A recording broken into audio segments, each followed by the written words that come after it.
फर्जी केस वापस लो, वापस लो, वापस लो, फर्जी केस वापस लो, वापस लो, वापस लो। पीडी शर्मा मुर्दाबाद, एसपी सचिन शर्मा मुर्दाबाद, एसपी सचिन शर्मा मुर्दाबाद। साथियों, बुंदेलखंड की धरती छतरपुर में आज ओबीसी महासभा के इस आंदोलन में आप देख रहे होंगे हजारों की भीड़ इसलिए इकट्ठी हुई है क्योंकि यहाँ जो सचिन शर्मा है ये इतना ज्यादा जातिवादी है कि हमारे कृष्ण कुमार पटेल, नरेंद्र पटेल और पीड़ित महिला देवी सिंह पे केस करवाने का जो काम किया गया है, षड्यंत्र किया गया है, एक सचिन शर्मा और पीड़ित शर्मा का हाथ इसमें है। साथियों बताइए है कि नहीं है? हाथ उठा के बताइए है कि नहीं? सचिन शर्मा का सस्पेंशन होना चाहिए कि नहीं होना चाहिए बताइए? पीड़ित शर्मा की घर वापसी होना चाहिए कि नहीं होना चाहिए बताइए? तो साथियों हमें तय करना होगा कि हमारे दुश्मन कौन है, हमारा दोस्त कौन है। बात सही करिए कि भीम आर्मी के हमारे साथी कि हमारे लोग हमारे एसटी समाज के साथ जो दुर्व्यवहार करते हैं, जो छुआछूत करते हैं, ये बंद करना पड़ेगा। और हम कह रहे हैं कि ओबीसी महासभा का हर क्रांतिकारी साथी जहां भी अगर एससी और एसटी के साथ गलत व्यवहार होगा, हमारे लोगों के साथ कुछ भी होगा, हम एक साथ एक थाली में खाने को तैयार हैं। लेकिन मैं एसटी समाज के लोगों से भी कहना चाहता हूं, अगर जहां भी फर्जी केस का मामला आता है या आप लोगों के द्वारा गलत तरीके से एक्ट लगाने का प्रयास किया जाता है, आपके लोगों के द्वारा सवर्णों के षड्यंत्र से जो एक्ट लगाने का प्रयास किया जाता है, उसको भी आपको देखना होगा। वो केस लगना नहीं चाहिए, इसकी जिम्मेदारी आपकी होना चाहिए। साथियों हम एससी और एसटी के एक्ट का बिल्कुल भी विरोध नहीं करते हैं। ऐसा एक्ट ओबीसी का भी होना चाहिए क्योंकि साथियों ये सवर्ण जो है विधायिका, कार्यपालिका, न्यायपालिका में बैठे हैं, इन्होंने शासन सत्ता पे कब्जा किया है और संविधान की जगह जो प्रीतम सिंह जी कहते हैं कि दो संविधान चला रहे, एक मनुस्मृति और एक हमारे बाबा साहब भीम अम्बेडकर का संविधान। लेकिन साथियों हमें देखना होगा इस देश के अंदर हम 65% की संख्या होने के बाद भी हमारी जनगणना नहीं करा रहे। बताइए क्या गलत है? एक बाप की संपत्ति में अगर जितने भी बच्चे हों उसको बराबर हिस्सा मिलता है कि नहीं मिलता है? बताइए मिलता कि नहीं? अगर मान लो किसी के पिताजी एक्सीडेंट में खत्म हो जाते हैं एग्जाम्पल के तौर पे, तो बताइए संविधान के अनुसार क्या होगा? अगर उसके 5 बच्चे हैं तो क्या बंटवारा होगा? बताइए आप, सबको बराबर बराबर मिलेगा कि नहीं मिलेगा? इस भारत देश में ओबीसी समाज की 65% की संख्या होने के बाद भी ये मनुवादी आरएसएस ये हमारे ओबीसी वर्ग के खिलाफ काम कर रहा है। ये जब से बना है तब से लगातार ओबीसी समाज को बर्बाद करने का काम कर रहा है। अगर इस देश में कोई दुश्मन तुम्हारा है तो वो आरएसएस, बीजेपी, कांग्रेस है। साथियों कांग्रेस, बीजेपी, आरएसएस के लोग ये जो चाहता हूं आप लोगों को, अगर हिम्मत है तो सड़कों पे मोर्चा खोलने का काम करिए, अपनी पार्टी की दलाली गुलानी काम करने का काम मत करिए। साथियों ये हम लोग अपना सीना तान के खड़े हैं इनके लिए, लेकिन इनको अपनी पार्टी को लात मार के ओबीसी महासभा ज्वाइन करना पड़ेगा। प्रीतम सिंह हो गए, सिद्धार्थ कुशवाहा जी हो गए, मैं लेकिन एक बात जरूर कहूंगा, मनुवादी आपकी एक जाति के बराबर नहीं है। अगर हम जमात में इकट्ठा हो जाए एसटी, एससी, ओबीसी तो ये घर में से निकलना बंद कर देंगे साथियों, क्योंकि संविधान हमारा है, संविधान हमारा है। बाबा साहब भीम अम्बेडकर ने 340 अनुच्छेद में आपके बाप की दृष्टि करके गए हैं कि कहता हूं अगर वाकई मानवतावादी हैं तो ये ब्राह्मण लोगों ने क्यों न्यायालय में जाके आपके खिलाफ याचिका लगाई? वो बहन जो रो रही है यहाँ पे कि हमें 70% आरक्षण लागू नहीं हुआ है, अगर कोई माई का लाल ब्राह्मण है तो जाके बोले कि 70% आरक्षण पर याचिका लगाई ब्राह्मणों ने, उसको हटाने का काम करे, तब मान के आप हैं। हमें बातें देने का काम करते हैं, बलात्कारी है। और आप अगर कोई एससी ओबीसी का अगर बलात्कार करता आवाज नहीं उठाते, अरे तुम्हारी औकात नहीं है, पहले तुम तो उठा के दिखाओ। हम तो सड़कों पे आंदोलन लगातार कर रहे हैं साथियों, हमें चैलेंज कर रहे हैं, हम तुम्हें चैलेंज करते हैं। आरक्षण पे जो स्टे लगवाया है ब्राह्मण बनियों ने, पहले उसको हटा के दिखाएं। अरे तुम्हारे बाप की औकात नहीं संविधान खत्म करने की। ये मैं चैलेंज कर रहा हूँ। और साथियों, तुम लोग कान खोल के, ये तुम्हारे सामने कुछ भी नहीं है। ये सिर्फ तुम्हें सोशल मीडिया पे डरा सकते हैं, ये तुम्हें न्यायालय में जज बन के तुम्हें बेकार का फंसा सकते हैं, ये थाने में बैठ के सिर्फ डरा सकते हैं। इनकी औकात हमारे सामने मैदान में खड़े होने की नहीं है। लेकिन मैं कहना चाहता हूँ, अब हमें सड़कों पे निकलना पड़ेगा और इन मनुवादी ताकतों में आए कि यार ये फर्जी केस किया है, ये ब्राह्मण जो है, ये जितने भी ब्राह्मणवादी सोच के लोग हैं, ये कितना भी कुछ भी कर, अगर जब तुम हिंदू बनने लगते हो तो वो कहते हैं सनातनी है। इतने नहीं कहते। एक बाबा बागेश्वर धाम का प्रीतम सिंह को कह रहा था मार देंगे मुसलमान। इस मंच के सामने से कह रहा हूँ, अखंड हमारा। लेकिन साथियों, एक किसी भी ब्राह्मण ने एक बार भी एक टिप्पणी नहीं कही कि प्रीतम सिंह लोधी को मारने की गद्दी पर बैठ के तुझे बोलना ही था तो ये बोलता भाई थोड़ा सा गलत बोल गए हैं, हमारे ही है, ऐसा आगे ना करे, ये बात सम्मान की होती है। लेकिन आप तो इतनी बड़ी बात कहेगा सनातनी हो, मसल दो, कुचल दो, तुम्हारे बाप की औकात नहीं, जितने हाथ लगाओगे ना, नहीं तो आपको मध्य प्रदेश में ऐसा खेला जाएगा और दतिया में भी हम आने वाले हैं घेरने आपको। आप क्या समझते हैं? मैं सीधे कहता हूँ, राधेश्याम बघेल जैसे बीजेपी के जितने भी नेता हैं, बीजेपी कांग्रेस में, मैं हाथ जोड़ के निवेदन करता हूँ, मुझे पता है कि बीजेपी कांग्रेस में दो पार्ट हो गए हैं, एक ओबीसी एसटी के विधायक, एक सवर्ण विधायक। इस गति को इसको और आगे बढ़ाइए। और मैं चैलेंज करता हूं, एक में बीजेपी के विधायकों को बिठा के फिर बोलिए कितना बोलना चाहते हैं आप, कितना बोलना चाहते हैं आप। लेकिन साथियों, ये गद्दारी करना बंद करिए समाज से। आप अगर कुछ भी एसटी ओबीसी की समाज के साथ होता है, कम से कम फेसबुक पे तो बोल ही सकते हो ना। क्यों फेसबुक तक पे ये गुलाम लोग नहीं बोलते हैं? कि उनको लगता है ये तो ओबीसी समाज है, क्या करेंगे लोग, जान नहीं है। लेकिन इस बार हम दिखा देंगे कि हम बीजेपी कांग्रेस नहीं, हम तो खुद ही कुछ करने वाले हैं। तो साथियों, क्योंकि समय बहुत है और बहुत सारे क्रांतिकारी साथियों को बोलना है और ये हमारे मार्गदर्शक है। आदरणीय आरडी प्रजापति साहब को बुलाना चाहता हूं, जिन्होंने दिन रात रथ चलाकर गांव-गांव जाकर आप लोगों को जगाया है। हाँ, क्योंकि समय फसलों का है इसलिए संख्या बल कम है, लेकिन हमारे साहब ने कोई कमी नहीं रखी आप तक आवाज पहुंचाने में। ऐसे क्रांतिकारी साथी को हमारे बड़े सम्मानीय आरडी साहब के लिए जोरदार ताली।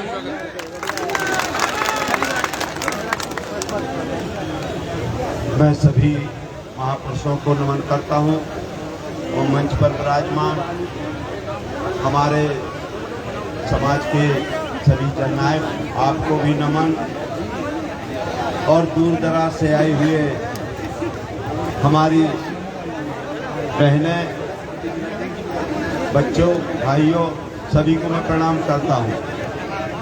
साथियों,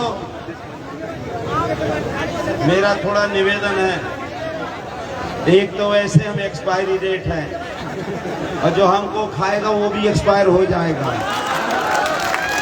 हम एक्सपायरी हैं, लेकिन हमें जो खाएगा वो पहले एक्सपायर हो जाएगा, इसलिए बच के भी रहना। इसी बात में बता रहा हूँ, जमाना हमसे, हम जमाने से नहीं। मेरा आप लोगों से निवेदन है, पहले तो मैं ये कहना चाहता हूँ कि आजाद देश के गुलाम साथियों, आजाद देश के गुलाम साथियों, किड़किड़ का कब तक करते रहोगे? एक साल में, 20 साल में, 70 साल में आप एक कक्षा नहीं पास कर पाए और उनसे तुलना कर रहे हो। माफ करिएगा, मैं आपके चरणों में नमन करता हूं।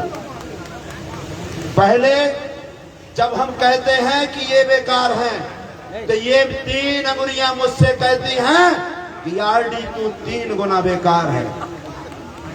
ये मेरी अंगुली कहती है। बनाने वाला कौन है? आप उनको गाली देते हो, बनाने वाला कौन है?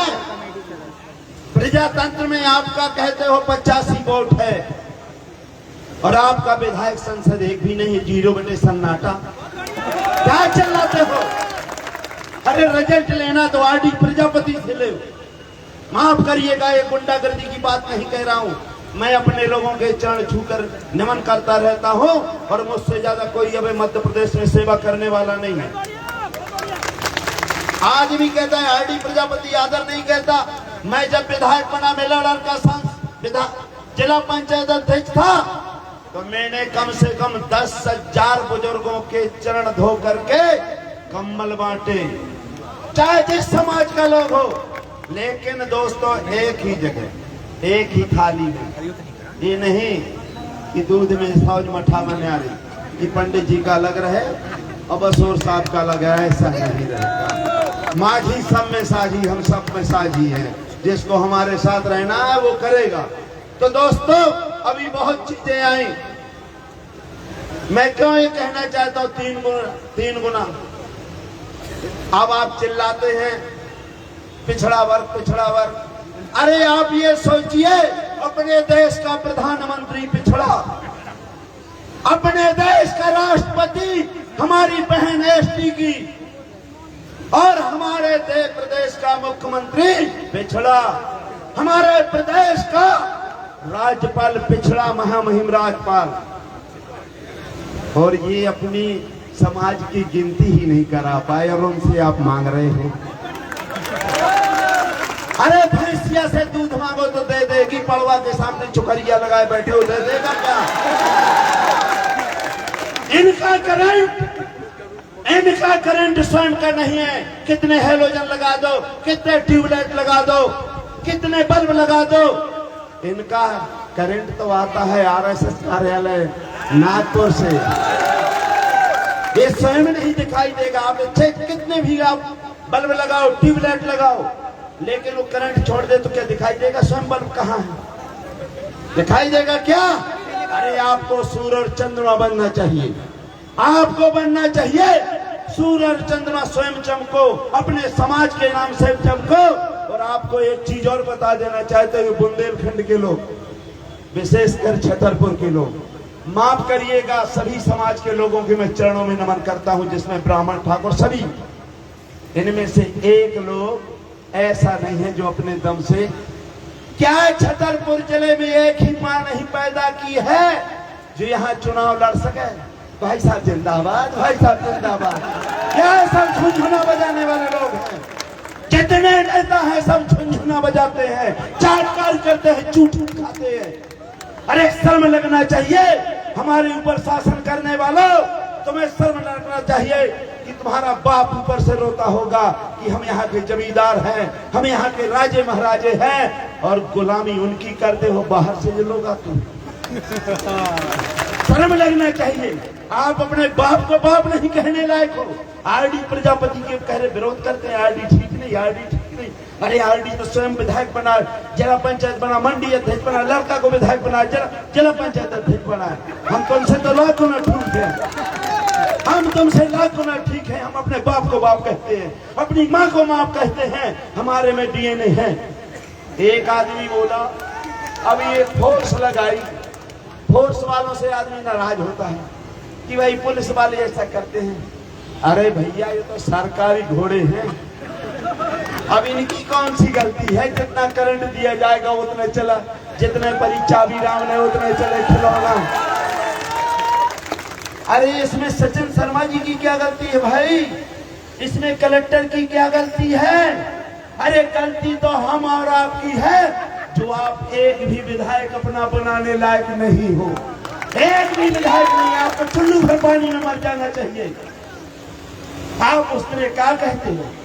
रोज आप चिल्लाएंगे भी, जैसे हमारे समाज में अरे बहुत जूता पड़े, बहुत जूता पड़े। अब मैं चौरसिया समाज से निवेदन करना चाहता हूँ, थोड़ा बुरा ना लगे, इसलिए कह रहा हूँ कि रोज हमारे सांप काटता है हमारे भाई को, हमारा बाप मरता है, हमारा बहन मरती है, हमारा भाई मरता है, और चिल्लाते मेरा बाप मर गया रे, मेरा भाई मर गया रे। और नाग पंचमी के दिन उसी सांप को एक एक कटोरा दूध लेके जाते हो कि ले नाग बाबा, तुम्हारा जहर समाप्त हो गया है, सो ले पियो, सो तुम अब साल भर हमारे लड़का को काटियो, सो रोहे सो मरे, वो मर है सो रोहे। ये किसकी जिम्मेदारी है?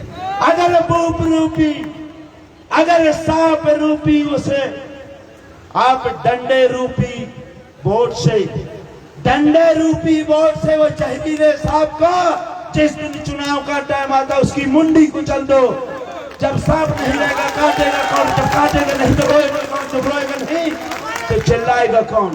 अब एक और अभी भाई एससी का भाई आया, मैं भी रिजर्व का हूं। यहाँ 24% एससी है और हम लोग विधायक संसद सब बनाते हैं। हम यहाँ के लोगों को विधायक बनाए, सांसद बनाए, कलेक्टर बनाए, एसपी बनाए, पंच बनाए, सरपंच बनाए। और जब 70 वर्ष हमारी बारी आई तो यहाँ का ठीक नहीं, कहाँ का ठीक है? हाँ चलो भाग चलो बहुजन की है। मतलब ऐसे ऐसे निकम्मों को ये लोग लाते हैं, वो कीड़े जो हमारे ही समाज का वो खटमल को लाते हैं जो हमारा खून चूसता है। यहाँ का वीरेंद्र खट्टी का एक शब्द नहीं एससी एसटी के बारे में बोल सकता है, एक शब्द नहीं बोलता है। क्या एससी का वोट आप नहीं चाहिए? 70% हम लोग पिछड़े वर्ग के लोग हैं, 70-80%, लेकिन वो बाहर का आदमी लाते हैं। इनको अच्छा डॉक्टर चाहिए, अच्छा इंजीनियर चाहिए, अच्छा वकील चाहिए, अच्छा कलेक्टर चाहिए, अच्छा एसपी चाहिए, लेकिन एससी के नेता खसुआ चाहिए। और लोकसभा भी चुनाव लड़ा, लोकसभा चुनाव लड़ा क्योंकि हमें आप नहीं दोगे, हमें आप एससी में, आप हमें सामान्य में नहीं दोगे, आप हमें पिछड़ा में नहीं दोगे, आप हमें एसटी में नहीं दोगे। तो जब एसटी में भी नहीं दोगे, पिछड़ा में भी दोगे, सामान्य में नहीं दोगे, तो कब लड़ेंगे चुनाव? तुम्हारे बाप का ठेका लिखा है क्या जिंदगी भर तुम्हारी गोरवारी करने का?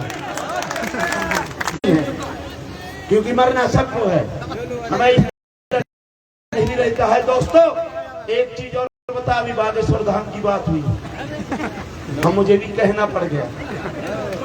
मैं तो माननीय प्रधानमंत्री जी से निवेदन करूंगा, मैं महामहिम राष्ट्रपति जी से निवेदन करूंगा, मैं यहाँ के प्रदेश के मुख्यमंत्री और ये आदमी सब जानता है, तो हत्या कौन कराता है?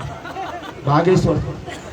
जब तुम सब जानते हो एक्सीडेंट कैसे होता है, तुम जानते हो, बागेश्वर।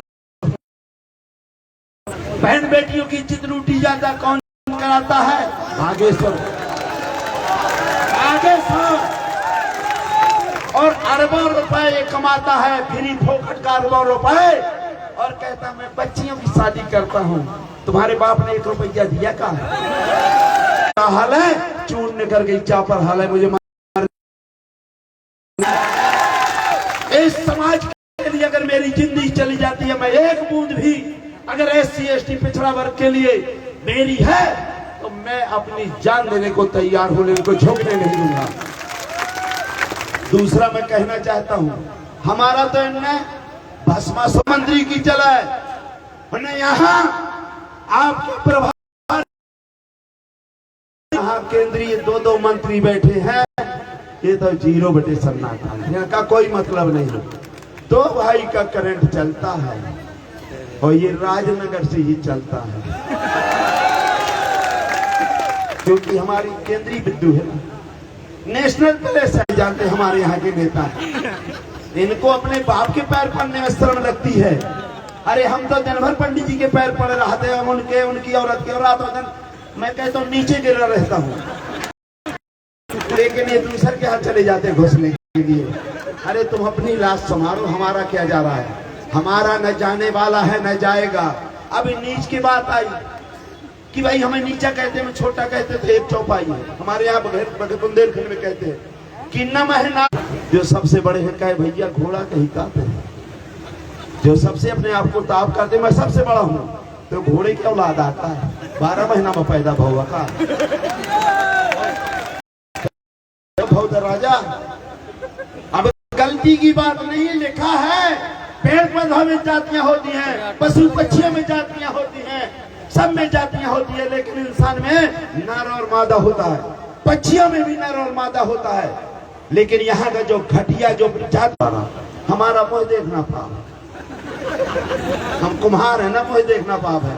अरे तेली का भी मुझे देखना पाप है, जो आपके नरेंद्र मोदी जी हैं।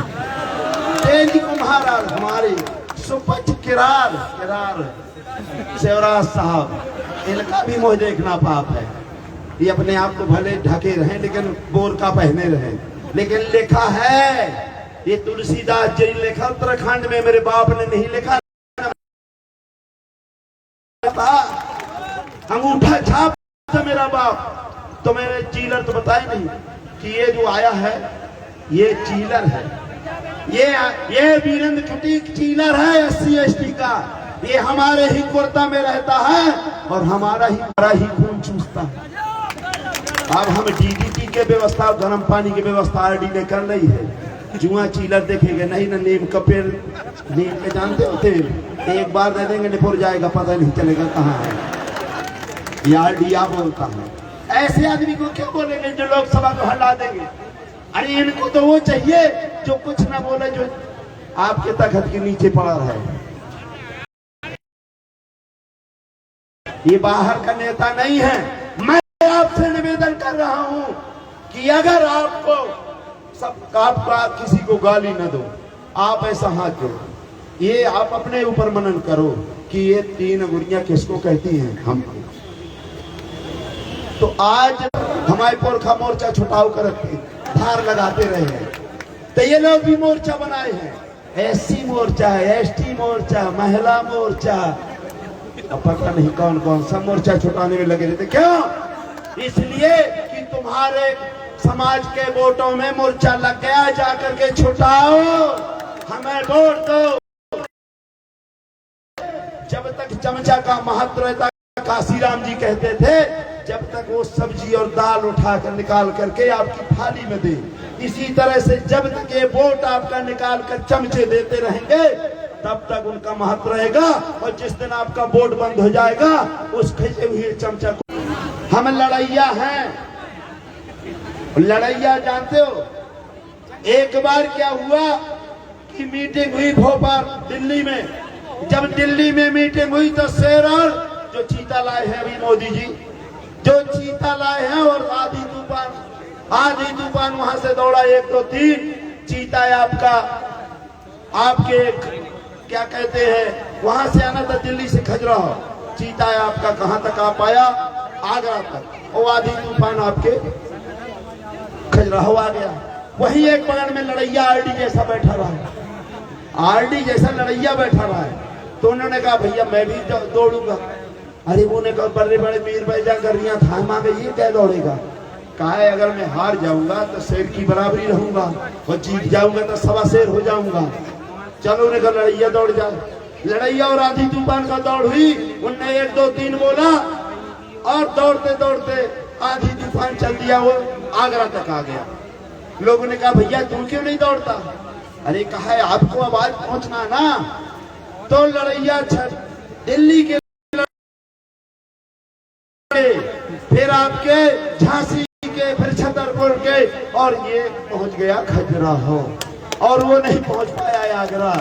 जिसने बोला हुआ, वो आपका काम हुआ, केवल वोट भर दबाना है, केवल वोट। और लास्ट बात ये है, ये सवाई की, ऐसा नहीं, इनको थोड़ा देसी मिल जाती है SC ST वालों को, और इनको थोड़ा पिछड़े वालों को थोड़ा ऊपर के मिल जाती है, दोनों लेते हैं। हमें लाल की पीने, हमें मुर्गा खाने, हमें बुकरा खाने, तो फिर 5 साल जूता किसको खाने का? RD ठेका लिखा है का?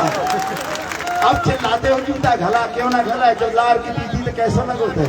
अब तो कहते हैं मुँह पे घुसड़ दे साले की, हम तो कहते घुसड़ दे मुँह पे।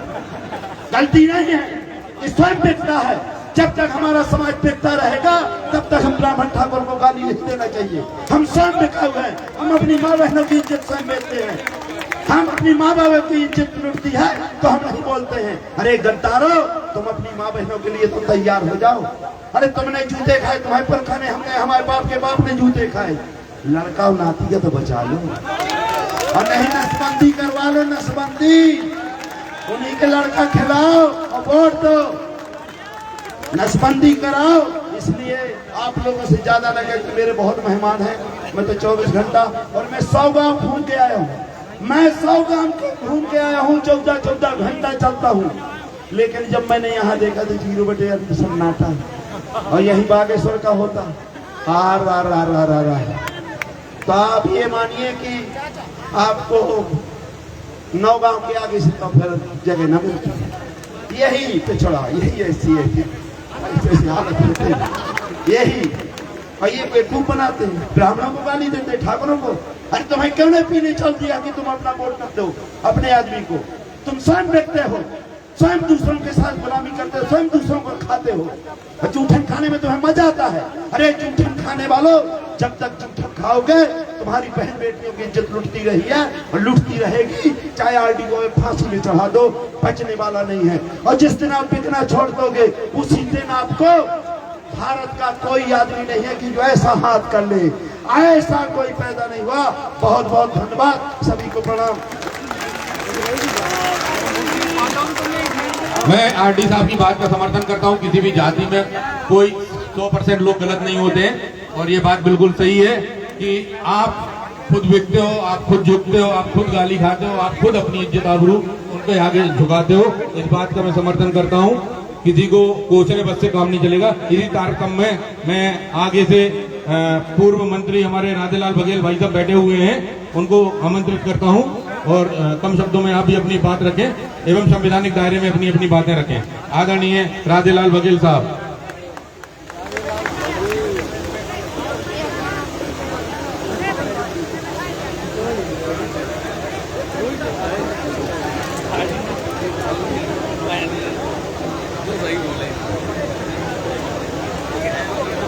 भारत माता की।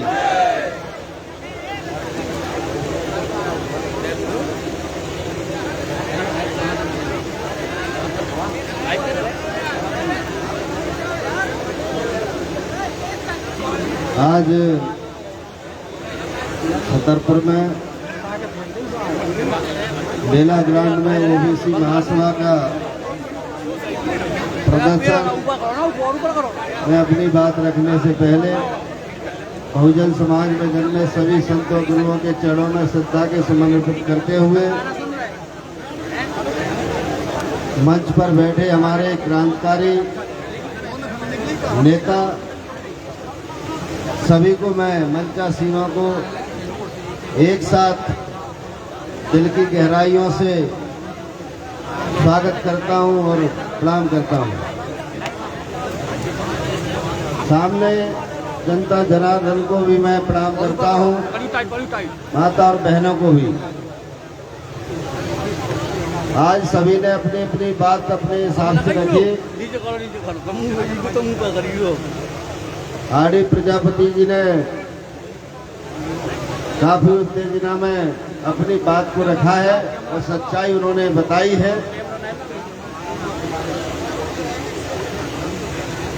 आज हमारे देश की आजादी को 75 साल हो गया है और 75वां साल बड़े उत्साह से मनाया गया। हर घर में तिरंगा लगाया था। देश की आजादी के बाद आज हमारी तीसरी पीढ़ी जो क्रांति ला रही है, क्योंकि हमारे पहली पीढ़ी के लोग शिक्षित नहीं थे और दूसरी पीढ़ी के लोग थोड़े से शिक्षित हुए, मगर आज हमारे तीसरी पीढ़ी जब हमारी सक्षम हो गई और हमारे लोग शिक्षा में भाग लेने लगे, आज उसकी वही लोग हैं कि जो अपनी आवाज को उठा रहे हैं। ओबीसी महासभा अपने अधिकारों की लड़ाई लड़ रही है। मध्य प्रदेश में सरकार हमारी मांगे माने। इस देश में 1927 में साइमन कमीशन आया और 1930 में इस देश में गोलमाल सम्मेलन हुआ।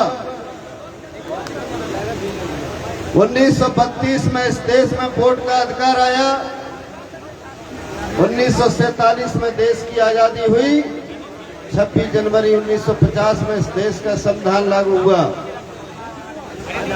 और संविधान में बाबा साहब अम्बेडकर ने इस देश के 565 राजा अपनी कलम से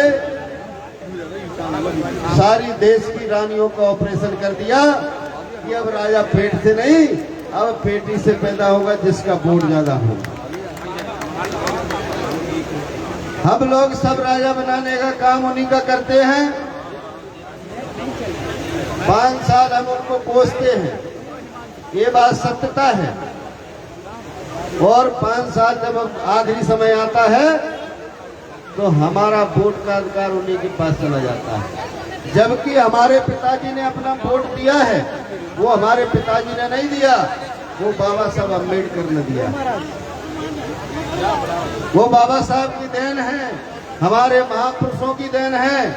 और मैं आप लोगों से कहना चाहता हूं कि हमारे महापुरुष सामने तस्वीर लगी हुई है, इन्हीं महापुरुषों की किताबें आप लोगों को खरीदना पड़ेगी और इनको पढ़ो।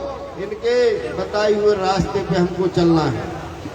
हमें इनकी पूजा नहीं करना है, हमें इनके बताए हुए रास्ते पर हमको जाना पड़ेगा। तभी हमारे ओबीसी और SC ST का भला होगा।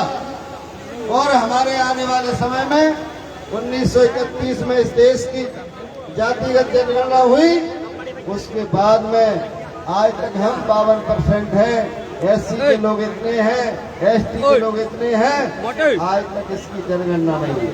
हमारी ओबीसी महासभा से मांग है कि हम सरकार, ओबीसी महासभा मांग करता है कि सरकार हमारी जनगणना कराए और देश में डबल इंजन की सरकार है।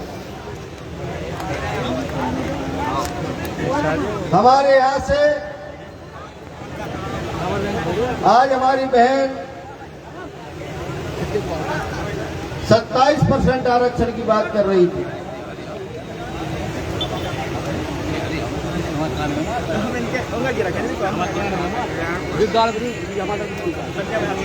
सत्ताईस % आरक्षण मध्य प्रदेश में। अभी हमारे कई लोगों ने इस मुद्दे को उठाया। 13% अभी माननीय मुख्यमंत्री जी ने 1 लाख की घोषणा की है कि 1 लाख मध्य प्रदेश में हम नौकरियां देंगे, जिसमें से सभी वर्गों को देंगे। आरक्षण के तहत मैं आपको बताना चाहता हूं कि आज 13,027 में से 14% आरक्षण ओबीसी को मिल रहा है और 13,000 बच्चे हमारे बाहर हो गए, जिन्होंने रात दिन मेहनत की, इनके माँ बाप ने पढ़ाया, मेहनत की, पैसा खर्च किया, शहर में पढ़ाया और 13,000 बच्चे हमारे बाहर हो गए। और वो कैसे भी एक मास्टर की तनख्वाह होती है और वो 50,000 रुपए, वो भी तृतीय श्रेणी कर्मचारी होता है। सेकंड वाला तो 70-80 हजार होती है और A1 का कर्मचारी होता है, उसकी तो 1 लाख से ऊपर होती है। मैं कहना चाहता हूँ 13,000 बच्चे हमारे बाहर हो गए और 50,000 रुपए से लेकर आप गुणित लगाइए 13 का 13 पन्ना 65, यानी कि 1 महीने की तनख्वाह 65 करोड़ रुपया है। और 1 साल की तनख्वाह कितनी होगी? 65 गुणित 12 लगाइए, 800 करोड़ रुपया।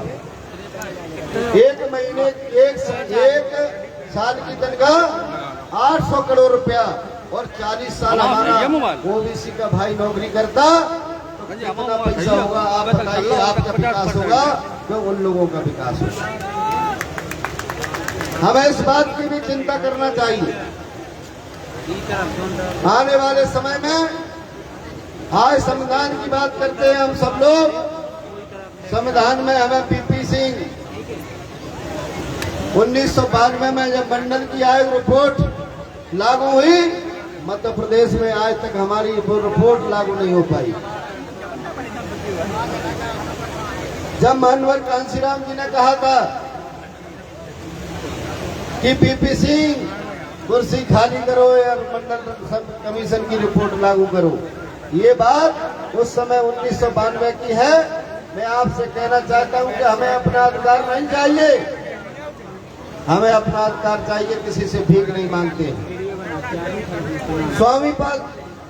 स्वामीनाथन की रिपोर्ट हमको लागू कराना है, ये हमारी ओबीसी एससी एसटी की मांग है। किसानों का भला तभी होगा। अभी हमारे प्रजापति जी बोल रहे थे, मैं पिछड़े वर्ग बैकवर्ड कमीशन का चेयरमैन था, तो हमारे मध्य प्रदेश में कई जातियां ऐसी हैं जो प्रजापति समाज है, वो बुंदेलखंड और बघेलखंड में केवल एससी में आती है, बकाया के पूरे प्रदेश में ओबीसी में आता है। एक प्रदेश में एक समाज के साथ दो अन्याय होते हैं। दो भी समाज है, वो 3 जिले में केवल एससी में आता है, बकाया के ओबीसी में आता है। माझी समाज है, कहीं एसटी में आता है, कहीं ओबीसी में आता है। ऐसे घुमक्कड़ समाज है, तो घुमक्कड़ों का तो कोई पता ही सता नहीं है।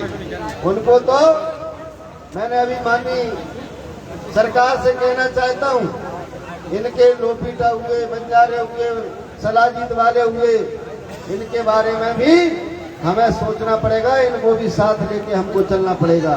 मैं आप लोगों से कहना चाहता हूँ, विचार करना है आने वाले समय में 2023 में, 2023 और 24 में हमें अपने बच्चों का भविष्य और अपने जो अन्य अत्याचार हो रहे हैं, आज हमारे कई बहनों ने भी कहा है और हमारे कई मंच पर नेताओं ने भी इस बात को कहा है, गलती हमारी है, उनकी नहीं है। आज उनको कोसते हैं, बीमारी हमको है तो हमें दवाई खाना पड़ेगी, एंटीबायोटिक गोलियां हमको खाना पड़ेगी, हमें अपने आप में सुधारना पड़ेगा। और इतनी गोलियां हैं वो हमको खाने के लिए हैं। बाबा साहब अम्बेडकर, रामास्वामी नायकर आपके सामने मंच पर विराजमान है। हमारे तमाम महापुरुष हैं, महात्मा ज्योतिराव फुले, सावित्रीबाई फुले, रमाबाई अम्बेडकर और अवंतीबाई लोधी, इतने महापुरुष हैं। ये एंटीबायोटिक टैबलेट हैं, इनको पढ़ो, इनको सीखो और इनके बाद हम अपने आप में सुधर जाएंगे। मैं आपसे कहना चाहता हूँ, आप 2023 में और 24 में हम ये जानते हैं कि वर्ण व्यवस्था के हिसाब से ब्राह्मण क्षत्रिय वैश्य शूद्र, हम जिसमें इस पंडाल में बैठे लोग हैं वो सब शूद्र हैं, क्योंकि हमारी शादी शूद्रों में होती है एक साथ वर्ण व्यवस्था के हिसाब से। तो हमें अपने, जैसे हम अपने समाज में बेटी देते हैं, तो हमें अपने समाज में भी वोट देना सीखो। जिस दिन हम अपनी बेटी, आज हम अपनी बेटी देते हैं, तो हमें अपने समाज में वोट देना भी सीखो। तभी हमारे जो 27% आरक्षण की बात कर रहे हैं, जिस दिन हमारा वोट हमारे लोगों के हिसाब से जाएगा, तो हमारे लोग पहुंचेंगे, तभी हमारी सरकार में लोग बैठेंगे और हमारी सरकार रहेगी, तभी हमारे बच्चों का भविष्य सुधरेगा। ये निश्चित रूप से मैं ज्यादा न कहते हुए आप लोगों से कहना चाहता हूं कि आप इस देश में और प्रदेश में हमारे लोगों का भला तभी होगा, तब हम एक साथ, तमाम लोगों ने, अभी आरडी प्रजापति ने तो बहुत ही बात कह दी है, उन्होंने और सारी बात कह चुके हैं, हमारी बहनों ने भी कहा है। इसलिए मैं आप लोगों से कहना चाहता हूं, आप इस पंडाल से एक संकल्प लेके जाएं कि आने वाले समय में हम संकल्प लेंगे और हम जो मांगे होंगी अन्य अत्याचारों मांगों के खिलाफ, मांगों के समर्थन में हम सरकार से लड़ेंगे और 2023 का मिशन लेके और 24 का मिशन लेके जाएंगे। क्या होगा? क्या मेरे नारे के साथ एक बार नारा लगाओगे? जय जवान जय किसान, जय जवान जय किसान, जय भीम जय भारत, जय हिंद जय भारत। इसी कार्यक्रम में मैं आदरणीय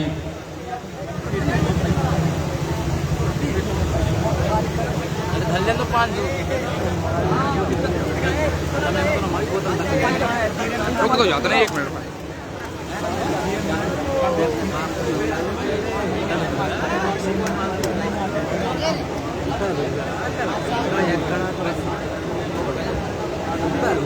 हेलो, राय सिंह बौद्धू जी कृपया मंच पर आने की कृपा करें।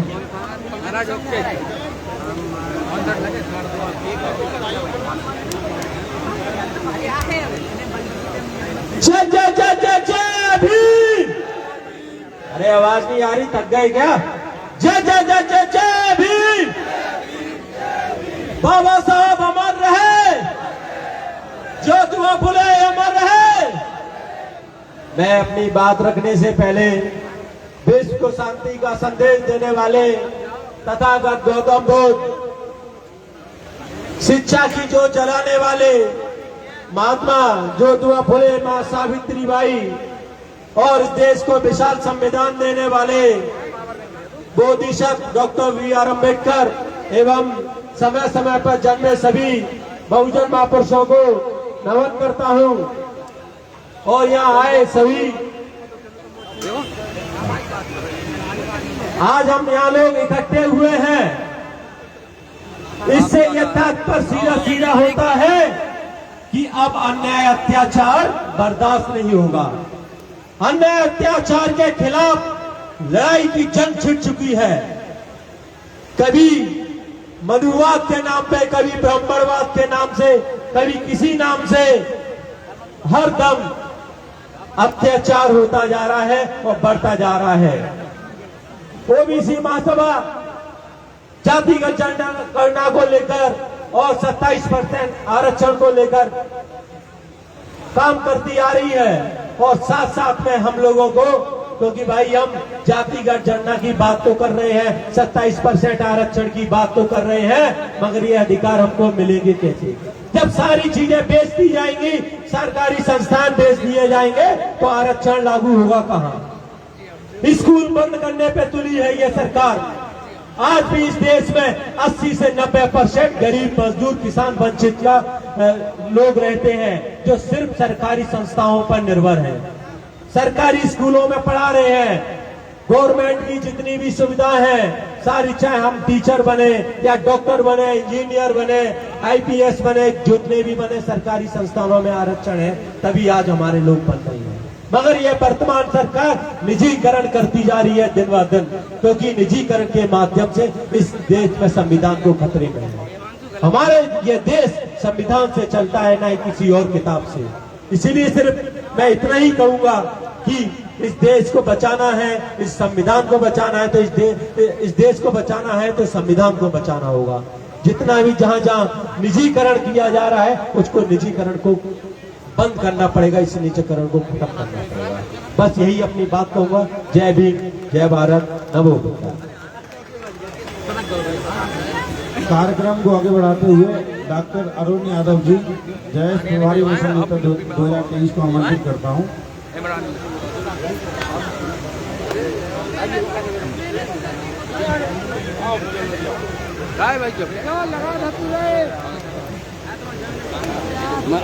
मंगा लिया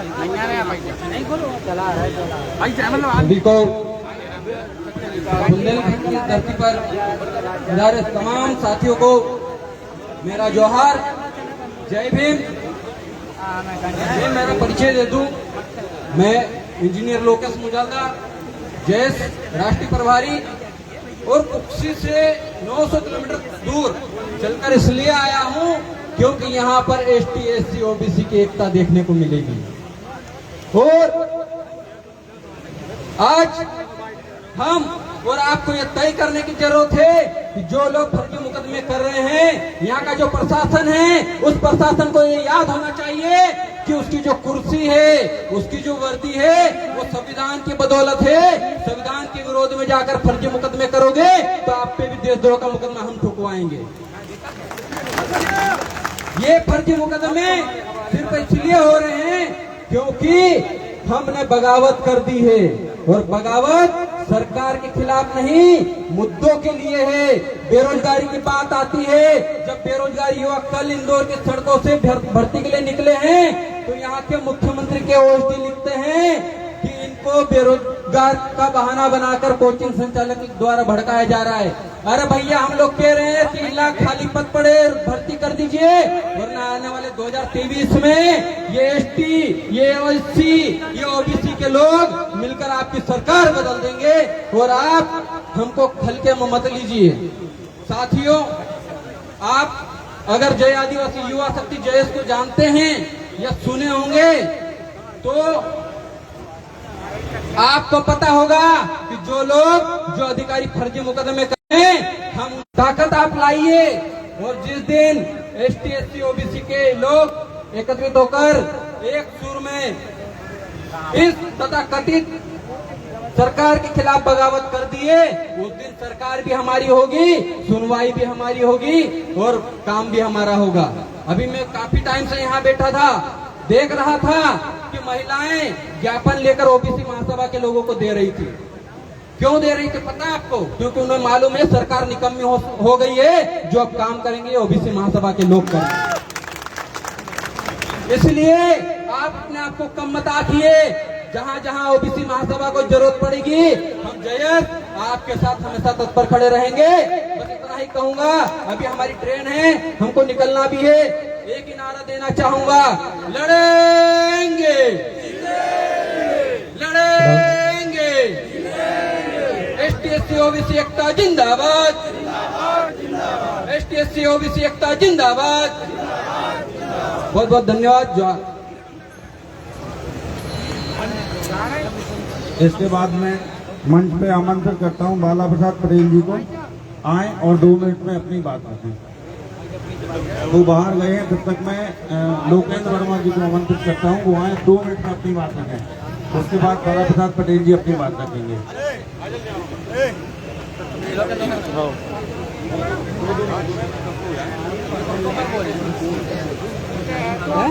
लोकेंद्र भी बोलेगा। हाँ, सभी साथियों से निवेदन है, 40 से 45 मिनट कार्यक्रम और रहेगा, कृपया संयम बनाए रखें। सभी क्रांतिकारी साथियों को जय भीम, लाल सलाम। मेरा निवेदन है कि जो लोग भी ग्राउंड में अलग से खड़े हुए, कृपया करके फिर से मंच के सामने आ जाएं, क्योंकि ये आज का दिन ऐतिहासिक दिन है। इसी का इंतजार लगभग 10, 12, 15 दिनों से हो रहा है। और आज तो और भी खुशी की बात है कि जिनके लिए लड़ाई ओबीसी महासभा ने हमारे छतरपुर जिले में शुरू की, आज वो दोनों भाई हमारे साथ हमारे मंच पर बैठे हुए हैं। तो ये खुशी की बात है। आप लोग यहीं अभी रहें, आधा घंटे तक और भी अभी कार्यक्रम चलेगा और वक्तागण सभी लोग बोलेंगे, लेकिन पूर्व वक्ताओं ने बोल दी।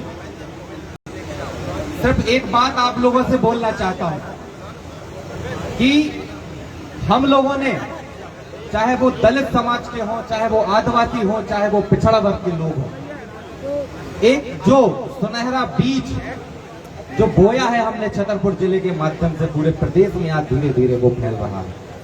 आज दलित पिछड़ा एकता का जो उदाहरण हमारे छतरपुर में देखने को मिल रहा है, निश्चित तौर पे ये आने वाले समय में मध्य प्रदेश की तकदीर और तस्वीर भी बदलेगी, ये बात मान के चल रहा है।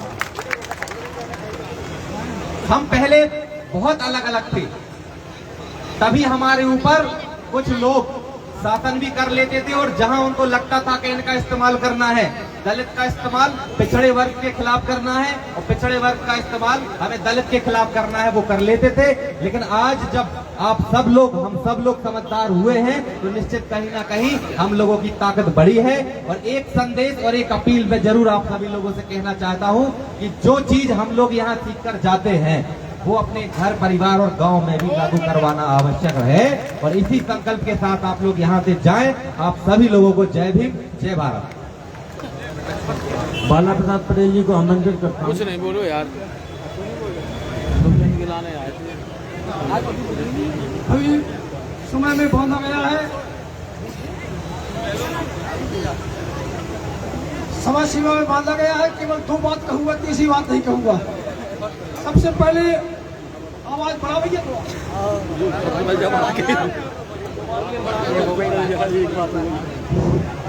दो बातें कहना है, कृपया गौर से सुनिए। मैं समस्त मंचासीन एवं स्वस्थ पंडाल में बैठे हुए लोगों से एक संकल्प लगवाना चाहता हूं। क्या आप वास्तव में एससी और एसटी तथा ओबीसी की पैदाइश हैं या नहीं? बताइए, संकल्प लीजिए। एससी, एसटी और ओबीसी की पैदाइश आप लोग हैं? कहीं कोई शक तो नहीं है किसी को अपने ऊपर? अब इस बात दूसरा संकल्प लीजिए कि कभी भी एससी, एसटी और ओबीसी के अलावा आगामी चुनाव में वोट नहीं डालेंगे। संकल्प लीजिए। और यदि आप लोगों ने कहीं एससी, एसटी, ओबीसी के अलावा वोट डाला तो मैं आपकी पैदाश में शक करूंगा। माफ करना प्लीज। दूसरी चीज, अभी एक युवक बोल रहे थे कि हम आंख मिला के बात करते हैं। बहुत दिन से कम 40 वर्ष का मेरा राजनीतिक जीवन है। मैंने बहुत आंदोलन किए, अनशन किए, बहुत सारे प्रदर्शन किए, रैलियां निकाली, सब कुछ निकाला, लेकिन ज्यादा फायदा जनता जनार्दन को या एसटी ओबीसी को नहीं हुआ। मैं कहना चाहता हूं, यदि कृष्ण कुमार, नरेंद्र पटेल, देवीदीन पटेल या बंडा में मेरी जो छोटी बहन के साथ बलात्कार हुआ है, यदि इस प्रकार की पुनरावृत्ति कभी फिर से होती है तो क्या आप लोग तैयार है कि वो थाना प्रभारी नहीं बचना चाहिए, थाना नहीं बचना चाहिए, वो उसमें आग लगा देनी चाहिए?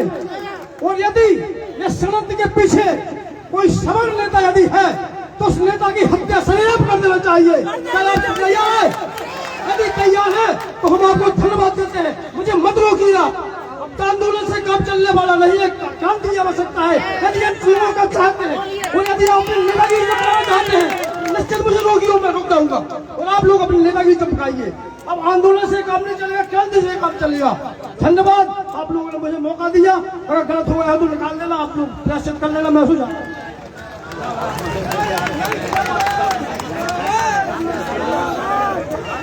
इसके बाद में कार्यक्रम को आगे बढ़ाते हुए सेवालाल पटेल दादाजी गुनौर से पधारे हैं, उनको आमंत्रित करता हूं 2 मिनट में अपनी बात रखें।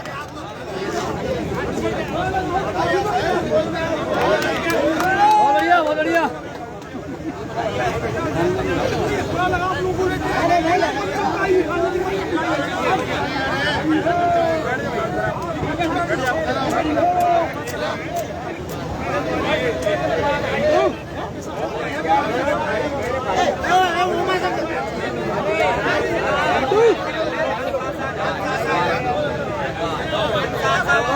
दादाजी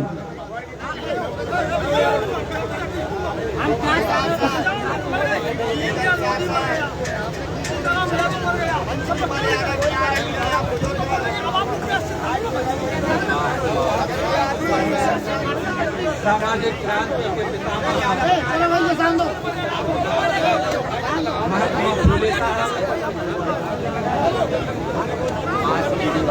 आरक्षण की शुरुआत करने वाले छत्रपति साहू जी महाराज, समता, स्वतंत्रता, बंधुता एवं न्याय के प्रणेता बाबा साहब के चरणों में सख्त नमन करता हुआ आज इस छतरपुर के मेला ग्राउंड में आयोजित कार्यक्रम में पधारे हुए सतना से सांसद सिद्धार्थ कुशवाहा जी, पूर्व विधायक राधेलाल जी, पूर्व विधायक आरडी प्रजापति जी, सम्मानित मंच, आज हम इस छतरपुर के मेला ग्राउंड में हमारे ओबीसी के जिला अध्यक्ष कृष्ण कुमार और महासचिव नरेंद्र और देवी प्रसाद जी के साथ प्रदेश की सरकार और इस जिले के प्रशासन ने जो अन्यायपूर्ण तरीके से ओबीसी की आवाज को दबाने के लिए ये फर्जी केस बनाया गया और ओबीसी की आवाज को दबाने के लिए ये काम किया गया है। इसके विरोध में जो ये सभा प्रदर्शन का कार्यक्रम हुआ है, तो मैं इस प्रदर्शन के माध्यम से ये कहना चाहता हूं, इसलिए कि समय भी ज्यादा नहीं है, और क्या ओबीसी महासभा ये तैयार है कि अगर इस प्रदेश के और इस क्षेत्र के सांसद के इशारे पर और इस राजनगर विधानसभा के प्रत्याशी जिसका ज्यादा बोलबाला है पटेरिया, उसके कहने पे और यहाँ इस जिले के प्रशासन ने अन्यायपूर्ण तरीके से ये मुकदमा कायम किया है, तो क्या उसके विरोध में जाने के लिए महासभा तैयार है कि नहीं? तैयार है। तो इस क्षेत्र के जो विधायक बीजेपी प्रत्याशी था, कौन पटेरिया था? अरविंद पटेरिया, और इस खजुराहो सांसद का जो सांसद विष्णु दत्त शर्मा, ये दो लोग हैं जिन्होंने अपने शासन के बल पे यहाँ के प्रशासन को दबा के और ओबीसी की आवाज को दबाने का काम किया है। तो क्या ऐसे लोगों को पुनः सत्ता पे लाएंगे या सांसद भेजेंगे? ये तो हार ही गया था, तो क्या इनको लाने का काम करेंगे या नहीं? नहीं करेंगे। अगर हमको इस प्रशासनिक तरीके से इस मध्य प्रदेश की सरकार ने और इस क्षेत्र के ओबीसी की आवाज को दबाने के लिए अगर ये काम किया है, तो क्या ओबीसी महासभा क्या इसके लिए तैयार है कि जिसके साथ शासन और प्रशासन ने दोनों मिलकर के ये फर्जी केस लगाया है, उसको विधानसभा भेजने के लिए तैयार है कि नहीं? हाथ उठा दो थोड़ा सा। तैयार हैं?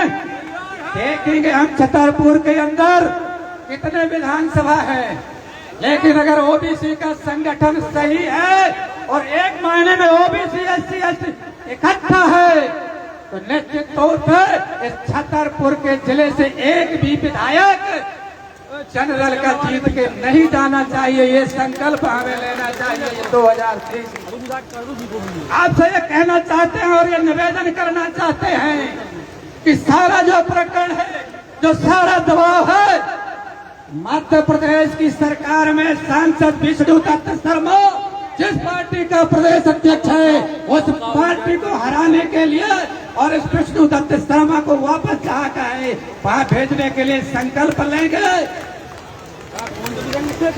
इसलिए हम आपसे ये कहना चाहते हैं, बाबा साहब का पहले एक जमाना था जब किसी राजा की राज लेनी पड़ती थी, जब किसी राजा की राज लेनी पड़ती थी तो उस राजा की हत्या करनी पड़ती थी, तब कहीं जाके राजपाट मिलता था। लेकिन बाबा साहब डॉक्टर अंबेडकर ने कहा था, हे मेरे समाज के लोगों, हे मेरे ओबीसी SC/ST समाज के लोगों, मैंने आपको एक व्यवस्था दे दिया है।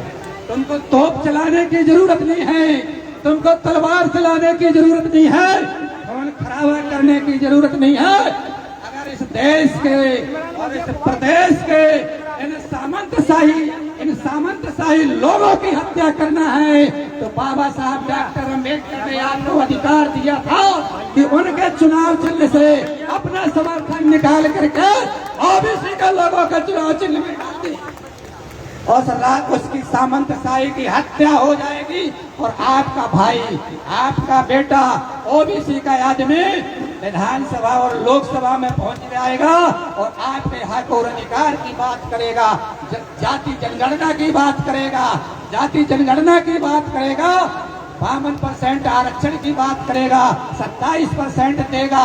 इसलिए हम चाहते हैं कि आने वाले 2023 और 24 में आप कमर कस लीजिए।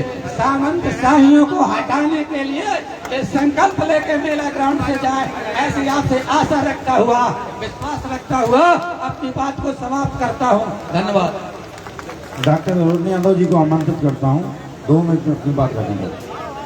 धन्यवाद। बहुत संक्षिप्त में अपनी बात कहूंगा। सबसे पहले मैं प्रशासन का ध्यान चाहूंगा कि प्रशासन किसी सरकार का गुलाम नहीं होता। 1.5 साल बाद चुनाव है। जिन लोगों को आप आज सलूट कर रहे हैं, कल हो सकता है कल उनके पिछवाड़े पर लाते मारने की जरूरत पड़ जाए। तो प्रशासन केवल और केवल संविधान के अनुसार काम करे। अगर FIR होती है तो FIR के ऊपर एक विवेचना अधिकारी होता है।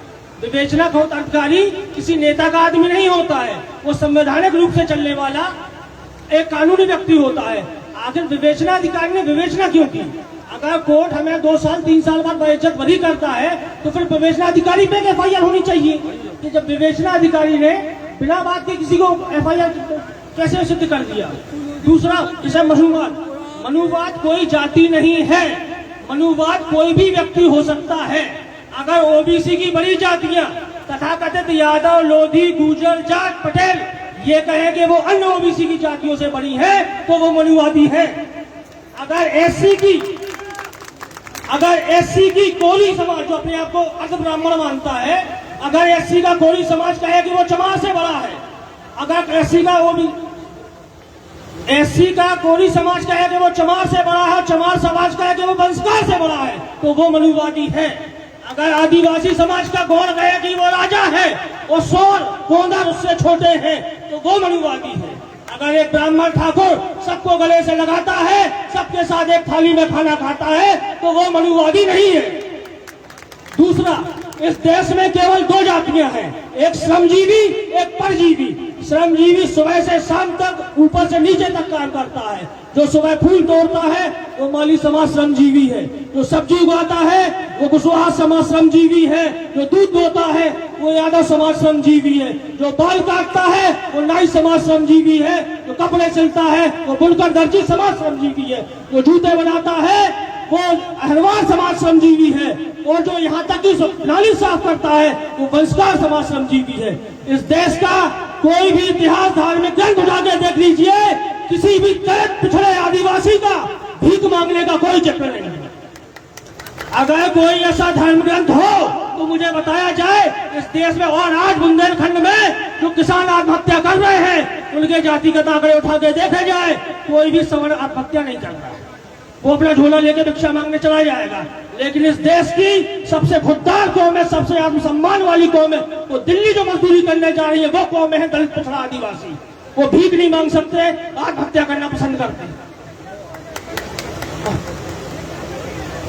दूसरा, पाखंड। महोदय, मैंने पाखंड आप लोग कहते हैं कि लोग मोटिवेट कैसे होते हैं। मैं OBC महासभा की इस रैली का प्रचार करने गांव-गांव जा रहा था। एक बहुत बड़ी चीज समझ में आई कि साहब अगर गांव में एक ब्राह्मण है तो पूरे गांव का वोट मैनेज कर सकता है। उसका फंडा क्या है कि तुम हमें वोट नहीं दोगे तो हम तुम्हारे कर्मकांड नहीं करेंगे। ये बहुत अंदर की बात निकल के सामने आई कि हम तुम्हारी 13 में पिंड ना पारे, जे ना करें, तुम हमें वोट दो। तो वो एक बहुत बड़ी समझने वाली। तो हमें मृत्यु भोजन बंद करो यार। बाप जिंदा मरे भूखन, बाप कर रहा भंडार, बाप मरे भूखन और बेटा कर रहा भंडारे, तो ये चीज बंद होनी चाहिए। भैया पिताजी मांग मांग के हमने रोटी खाई, मोहल्ला भर में बोले पिताजी श्राद्ध मर रहा, बोले पापा खत्म हो गए थे, बस ठीक है। और मैं यही आखिरी में एक बात यही कहना चाहूंगा कि जातिवाद ही रहे कोई है तो वो युवा है। बुजुर्ग जो बड़े हो चुके हैं, जो ग्रामीण परिवेश में पड़े भरे हैं, उनमें ज्यादा बेसिक परिवर्तन नहीं आ सकता, ना हम उनमें बेसिक परिवर्तन ला सकते हैं।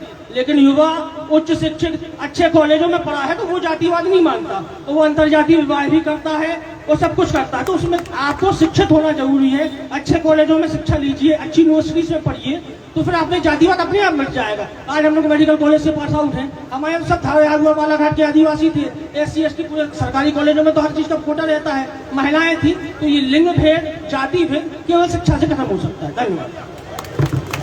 इसके बाद मैं आमंत्रित करता हूं हमारे माननीय विधायक जी सतना से सिद्धार्थ भैया।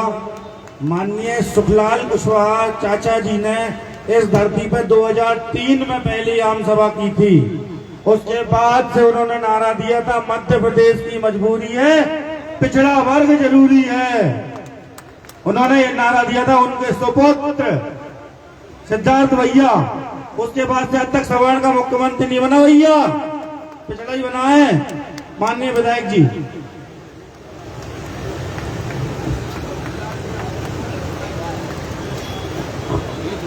बहुत बहुत धन्यवाद। मंच पर उपस्थित ओबीसी महासभा के सभी सम्मानित पदाधिकारी, सभी सम्मानित जनप्रतिनिधि, समाज के सभी सम्मानित गणमान्य नेतागण, मैं नाम नहीं ले रहा हूं, समय बचा रहा हूं क्योंकि बहुत लोग वक्ता हैं और उपस्थित अगल बगल के गांवों से आए